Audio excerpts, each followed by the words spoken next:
Morning all friends, তোমরা সবাই কেমন আছো? আশা করি ভালো আছো, আর আমরাও খুব ভালো আছি। মহারাষ্ট্র থেকে গ্রামে এই যে চলে এসেছি আমি, খুব ভালোই লাগছে গ্রামের সৌন্দর্য দেখে, প্রাকৃতিক সৌন্দর্য। এই দেখো, এটা হচ্ছে আমাদের এখানে কত বড় টাওয়ার, আর এটা হলো আমার বড় দিদির মেয়ে, ও এসেছে। আর এই যে সতীর মেয়ে, দেখো গায়ে কিছু পড়েনি। তো ওই যে ওটা হলো আমাদের বাগান বাড়ি। তো একটু আসলাম ঘুরতে, ভালোই লাগছে। 1.5 বছর পরে আসলাম আমি গ্রামে। এতদিন মহারাষ্ট্রে ছিলাম। এই দেখো ধান গাছ, ধান খুব ভালো হয়েছে। এই যে ভুট্টা ক্ষেত, ভুট্টা গাড়ি এসে ভুট্টা ভাঙলো।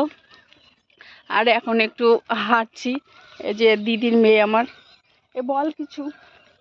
Hello guys, hi. কি বলবে কিছু বুঝতে পারছে না। ফার্স্ট টাইম ভিডিওর সামনে, তাই একটু লজ্জা লাগছে। তো কোনো ব্যাপার না। ভিডিওর সামনে নয়, ক্যামেরার সামনে। ক্যামেরার সামনেই বল। আর বলবো না কিছু।